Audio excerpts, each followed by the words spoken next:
വരികയാണ്. അങ്ങനെ സാഹചര്യം മാറുന്നു, പ്രകോപനം കൂടുന്നു. അപ്പോൾ ഇന്ത്യയുടെ തിരിച്ചടി ഇനി എങ്ങനെയാകുമെന്നുള്ളത് നിർണായകമായ കാര്യമാണ്. ഇതുവരെ സാധാരണക്കാരെ ലക്ഷ്യം വെക്കുന്ന നടപടിയിലേക്ക് ഇന്ത്യ പോയിട്ടില്ല എന്ന് മാത്രമല്ല, ഈ വാർത്താ സമ്മേളനങ്ങളിലൊക്കെ തന്നെ ആവർത്തിച്ച് പറഞ്ഞിരുന്ന, സർക്കാരിന്റെ ഔദ്യോഗിക കുറിപ്പുകളിലൊക്കെ തന്നെ ആവർത്തിച്ച് പറഞ്ഞിരുന്ന പ്രധാനപ്പെട്ട കാര്യം, ജനവാസ കേന്ദ്രങ്ങളെ ഞങ്ങൾ ലക്ഷ്യം വെക്കുന്നില്ല, ഇതുവരെ അത്തരം നടപടികൾ ഉണ്ടായിട്ടില്ല എന്നതാണ്. ആദ്യ ദിവസങ്ങളിലൊക്കെ തന്നെ പുറത്തു വന്നിരുന്ന വാർത്താക്കുറിപ്പിൽ സൈനിക കേന്ദ്രങ്ങളെ പോലും ലക്ഷ്യം വെക്കില്ല എന്ന് പറഞ്ഞിരുന്നു. പക്ഷേ ഇപ്പോൾ ഏതായാലും സൈനിക കേന്ദ്രങ്ങളിലേക്ക് ഇന്ത്യ തിരിച്ചടി നൽകുന്നുണ്ട്. കാരണം തന്ത്രപ്രധാനമാണ് ഈ സൈനിക കേന്ദ്രങ്ങൾ. പാകിസ്ഥാൻ ലക്ഷ്യം വെക്കുന്നത് സൈനിക കേന്ദ്രങ്ങളെയാണ്. പ്രത്യേകിച്ച് പട്ടാൻകോട്ടും ഉദ്ധംപൂരും ഒക്കെ തന്നെ, ശ്രീനഗറും ഇവിടെയൊക്കെ തന്നെ വ്യോമസേന താവളങ്ങൾ ഉള്ളതാണ്. ആ വ്യോമസേന താവളങ്ങൾ ലക്ഷ്യം വെച്ചുകൊണ്ടാണ് ഡ്രോൺ ഉപയോഗിച്ചുകൊണ്ടുള്ള ആക്രമണമൊക്കെ തന്നെ പാകിസ്ഥാൻ പദ്ധതിയിട്ടത്. പക്ഷേ എല്ലാ വ്യോമസേന താവളങ്ങളും സുരക്ഷിതമാണ്. പാകിസ്ഥാന്റെ എല്ലാ നീക്കങ്ങളും ഈ ഘട്ടത്തിൽ പരാജയപ്പെടുത്തിയിരിക്കുന്നു. അങ്ങനെ ഇന്നലെ രാത്രി 8:30 മുതൽ പാകിസ്ഥാൻ ഇത്തരത്തിൽ ആക്രമണം നടത്തി. അതിന്റെ പ്രത്യാക്രമണം എന്ന നിലയ്ക്കാണ് ഇന്ത്യ ഇത്തരത്തിൽ, നമ്മുടെ സൈന്യം ഇത്തരത്തിൽ പാക് പഞ്ചാബിലെയും സിന്ധ് പ്രവിശ്യയിലെയും പ്രധാനപ്പെട്ട വ്യോമസേന താവളങ്ങളൊക്കെ തന്നെ ലക്ഷ്യത്തിലെത്തിച്ചത്, ആക്രമിച്ച് ലക്ഷ്യം കണ്ടത്. വലിയ രീതിയിലുള്ള ഒരു തിരിച്ചടി അക്കാര്യത്തിൽ പാകിസ്ഥാന് ഉണ്ടായി എന്ന് തന്നെ പറയാം. പ്രത്യേകിച്ച് പാകിസ്ഥാന്റെ കാര്യമെടുക്കുകയാണെങ്കിൽ നൂർഖാൻ എയർബേസ് റാവൽപിണ്ടിയിലാണ്. റാവൽപിണ്ടിയാണ് അവരുടെ സൈനിക ആസ്ഥാനം സ്ഥിതി ചെയ്യുന്നത്. അതിനോട് ചേർന്ന് കിടക്കുന്ന ഒരു എയർബേസ് തന്നെയാണ് നൂർഖാൻ എയർബേസ്. പ്രത്യേകിച്ച് ഈ VIP വാഹനം ഒക്കെ തന്നെ, വിമാനങ്ങളൊക്കെ തന്നെ ഉള്ള പ്രദേശം കൂടിയാണ് നൂർഖാൻ എയർബേസ്. അപ്പോൾ അവിടെയാണ് ഇന്ത്യയുടെ ഒരു ആക്രമണം ഉണ്ടായിട്ടുള്ളത്, ഇന്ത്യയുടെ ഒരു അറ്റാക്ക് അവിടെയാണ് ഉണ്ടായിട്ടുള്ളത്. ഇത് കൂടാതെ റഫീഖി എയർബേസും സമാനമായ ഷോർക്കോട്ടിലാണ്. കൂടാതെ മുരീദ് എയർബേസും അത് ചക്വാലിലാണ്. ഈ പ്രദേശങ്ങളുടെയൊക്കെ പ്രത്യേകത, ഇതെല്ലാം ഈ പറഞ്ഞ 3 സ്ഥലങ്ങളുമുള്ള പ്രദേശം എന്ന് പറയുന്നത് പഞ്ചാബ് പ്രവിശ്യയാണ് പാകിസ്ഥാന്റെ. അതായത് ഒരു സൈനിക നീക്കം ഉണ്ടാകുകയാണെങ്കിൽ, അല്ലെങ്കിൽ ഇപ്പോൾ ഏതെങ്കിലും തരത്തിൽ നീക്കം ഉണ്ടാകുകയാണെങ്കിൽ ആദ്യം വിമാനം പറന്നു വീഴുക ഈ ഭാഗത്തു നിന്നാണ്. അത് കണക്കൂട്ടി തന്നെയാണ് ഇന്ത്യയുടെ സൈനിക താവളങ്ങളെ അതേ രീതിയിൽ അവർ ലക്ഷ്യം വെക്കുന്നു. പ്രത്യേകിച്ച് പട്ടാൻകോട്ടും ഉദ്ധംപൂരും ഒക്കെയാണ് ഇത്തരത്തിൽ വടക്കൻ അതിർത്തിയിലും പടിഞ്ഞാറൻ അതിർത്തിയിലും ഒക്കെ തന്നെ ചേർന്ന് കിടക്കുന്ന പ്രദേശങ്ങൾ. അപ്പോൾ ഇന്ത്യയെ അത്തരത്തിൽ ലക്ഷ്യം വെക്കുമ്പോൾ തിരിച്ച് അതേ നാണയത്തിൽ ഇന്ത്യയുടെ ഭാഗത്ത് നിന്ന് തിരിച്ചടി ഉണ്ടാകുന്നു. അതാണ് ഇപ്പോൾ നമ്മൾ കണ്ടത്. അങ്ങനെ വലിയ തിരിച്ചടി പാകിസ്ഥാൻ ഉണ്ടായിരിക്കുന്നു. പ്രധാനപ്പെട്ട കേന്ദ്രങ്ങൾ തന്നെ ഇന്ത്യ ലക്ഷ്യം വെക്കുന്ന തരത്തിലേക്ക് പോകുന്നു. ഇത് കൂടാതെ മറ്റൊരു പ്രധാനപ്പെട്ട കാര്യം, പാകിസ്ഥാന്റെ സൈനിക പോസ്റ്റും ഒപ്പം തന്നെ ഭീകരരുടെ ലോഞ്ച് പാഡും തകർക്കുന്ന ദൃശ്യങ്ങൾ കൂടി ഇപ്പോൾ പുറത്തു വന്നിട്ടുണ്ട്. സൈന്യം ജമ്മു മേഖലയിൽ അത്തരമൊരു നീക്കം കൂടി സൈന്യത്തിന്റെ ഭാഗത്ത് നിന്ന് ഇപ്പോൾ ഉണ്ടായിരിക്കുകയാണ്. പാകിസ്ഥാന്റെ സൈനിക പോസ്റ്റും ഒപ്പം തന്നെ ഭീകരർ നുഴഞ്ഞു കയറുന്നതിന് മുമ്പായി വന്ന് ഒത്തുചേരുന്ന ലോഞ്ച് പാഡുകളും ഇപ്പോൾ ഇന്ത്യ തകർത്തിരിക്കുകയാണ്. അതിന്റെ ദൃശ്യങ്ങൾ കൂടി ഈ ഘട്ടത്തിൽ പുറത്തു വരികയും ചെയ്യുന്നുണ്ട്. ഇന്നലെയും സമാനമായ രീതിയിൽ BSF അത്തരമൊരു നീക്കം നടത്തിയിരുന്നു. 9 ഭീകരരെ കൊല്ലപ്പെടുത്തിയിരുന്നു. ഇവർ ജെയ്ഷ് മുഹമ്മദ് ആണ് എന്നാണ് സർക്കാർ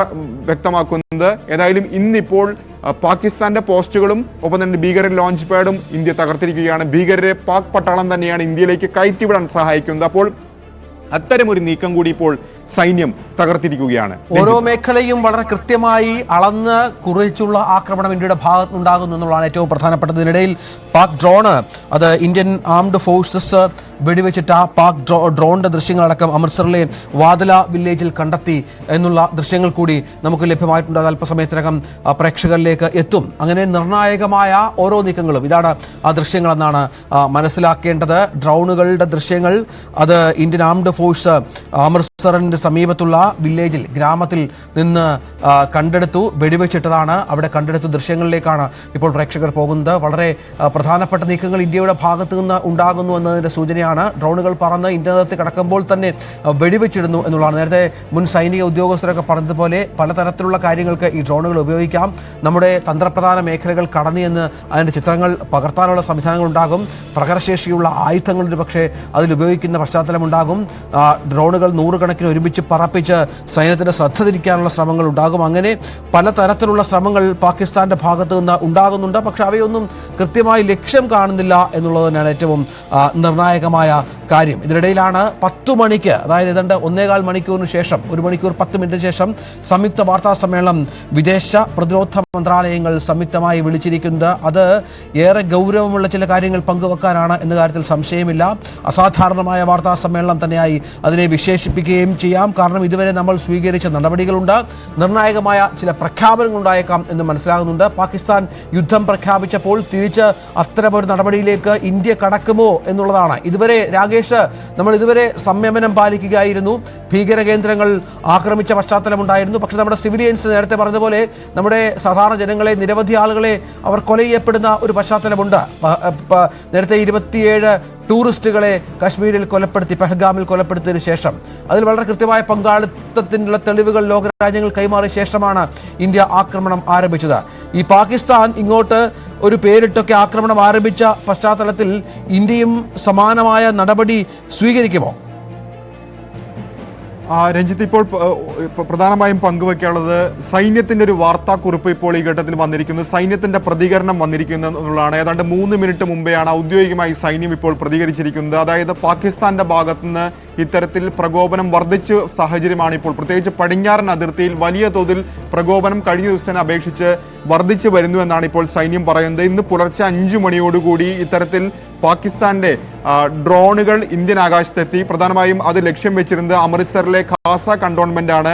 പക്ഷേ നമ്മുടെ സേന അത് ഇടപെട്ടുകൊണ്ട് പ്രതിരോധ യൂണിറ്റുകൾ അതെല്ലാം തന്നെ തൽക്ഷണം നശിപ്പിച്ചു എന്നാണ് ഇപ്പോൾ ഇന്ത്യ അല്ലെങ്കിൽ സൈന്യം ഇപ്പോൾ വാർത്താക്കുറിപ്പിൽ വിശദീകരിച്ചിരിക്കുന്നത്. ഇന്ത്യയുടെ പരമാധികാരം ലംഘിക്കാൻ ആരെങ്കിലും ശ്രമിച്ചാൽ, പ്രത്യേകിച്ച് പാകിസ്ഥാൻ ശ്രമിച്ചാൽ അത് അംഗീകരിക്കാൻ കഴിയില്ല. അതിന് ശക്തമായ മറുപടി നൽകും. ആ ശ്രമങ്ങളെയൊക്കെ തന്നെ ഇന്ത്യ പരാജയപ്പെടുത്തും എന്നാണ് ഇപ്പോൾ ഔദ്യോഗികമായി ഇപ്പോൾ സൈന്യം അറിയിച്ചിരിക്കുന്നത്. ഓപ്പറേഷൻ സിന്ദൂർ എന്ന തലക്കെട്ടോടു കൂടിയാണ് ഇത് വെച്ചിരിക്കുന്നത്. ഒപ്പം ഈ ഡ്രോൺ വെടിവെച്ച് വീഴ്ത്തിയിരിക്കുന്ന ദൃശ്യങ്ങളുണ്ട്. ആകാശത്തിന് താഴെ പതിക്കുന്ന ഏതാണ്ട് 5 സെക്കൻഡ് വരുന്ന ദൃശ്യം പങ്കുവച്ചിട്ടുണ്ട്. ഒപ്പം താഴെ പതിച്ചതിന് ശേഷമുള്ള 2 ഇമേജ് കൂടി പങ്കുവെച്ചുകൊണ്ടാണ് സൈന്യം അക്കാര്യം സ്ഥിരീകരിച്ചിരിക്കുന്നത്. അതായത് ഇന്ന് പുലർച്ചെയും ഇത്തരത്തിൽ ശ്രമങ്ങൾ പാകിസ്ഥാന്റെ ഭാഗത്തുനിന്നുണ്ടായി എന്ന് സ്ഥിരീകരിക്കുകയാണ് ഈ ഘട്ടത്തിൽ സൈന്യം. 5 മണിക്ക് അമൃത്സറിലെ ഖാസ കണ്ടോൺമെന്റ് മേഖലയിലാണ് ഇത്തരത്തിൽ ഡ്രോണുകളുടെ സാന്നിധ്യം ഉണ്ടായതെന്ന് കൂടി ഇപ്പോൾ സൈന്യം ആവർത്തിച്ച് പറയുന്നു. അങ്ങനെ വലിയ തോതിലുള്ള പ്രകോപനം പാകിസ്ഥാൻ പ്രത്യേകിച്ച് പടിഞ്ഞാറൻ അതിർത്തിയിൽ ഇപ്പോഴും തുടർന്നുകൊണ്ടിരിക്കുകയാണ്. രഞ്ജിത്ത്, പ്രകോപനങ്ങൾ തുടരുന്നു. ഇന്ത്യയുടെ തിരിച്ചടി ഫലപ്രദമായി സംഭവിക്കുന്നു എന്നുള്ളത് തന്നെയാണ് ഏറ്റവും പ്രധാനപ്പെട്ട കാര്യം. ഇപ്പോൾ ആക്രമണമുണ്ടായ സ്ഥലങ്ങളിൽ പഞ്ചാബിലാണ് എന്ന് മനസ്സിലാക്കാം, അല്ലേ? പഞ്ചാബിൽ മുഖ്യമന്ത്രി, ആ പ്രദേശങ്ങൾ, പഞ്ചാബ് മുഖ്യമന്ത്രി ഭഗവന്ത് മാൻ അവിടെ എത്തിയിട്ടുണ്ട്. ദൃശ്യങ്ങൾ പ്രേക്ഷകർക്ക് കാണാം. ഈ പഞ്ചാബിലെ പല മേഖലകളും, രജൌരിയടക്കം പല മേഖലകളിലും, പഞ്ചാബിലെ പല സ്ഥലങ്ങളിലും വലിയ തോതിലുള്ള ആക്രമണം ഉണ്ടായിരുന്നു. സിവിലിയൻസിന് ജീവഹാനി ഉണ്ടായ സാഹചര്യം അവിടെ സൃഷ്ടിക്കപ്പെട്ടു എന്നുള്ളതാണ്. അത് പക്ഷേ പ്രതിരോധിക്കാൻ വലിയ തോതിൽ നമുക്ക് സാധിച്ചിട്ടുണ്ട്. ചില മേഖലകളിൽ അഗാധമായ ഗർത്തങ്ങൾ ഉണ്ടായി എന്നുള്ള വിവരങ്ങൾ കൂടി പുറത്തു വരുന്നുണ്ട്. ജമ്മു കാശ്മീരിലും സമാനമായി തന്നെ പാകിസ്ഥാന്റെ ആക്രമണം ഉണ്ടാകുന്നുണ്ട്. നമ്മുടെ എല്ലാ എയർബേസുകളും സേഫാണ് എന്ന് ഇതിനകം തന്നെ നമ്മുടെ സൈന്യം അറിയിച്ച പശ്ചാത്തലം ഉണ്ട്. ചില സ്ഥലങ്ങളിൽ ആളുകൾക്ക് പരിക്ക് പറ്റിയിട്ടുണ്ട്, ജീവഹാനി സംഭവിച്ച സാഹചര്യം സാധാരണക്കാർക്ക്. ഏതായാലും അതിർത്തി പ്രദേശങ്ങൾ, പഞ്ചാബ്, ജമ്മു കാശ്മീർ, രാജസ്ഥാൻ അടക്കമുള്ള അതിർത്തി പ്രദേശങ്ങളിൽ അതീവ ജാഗ്രത തുടരുന്ന സാഹചര്യം കൂടി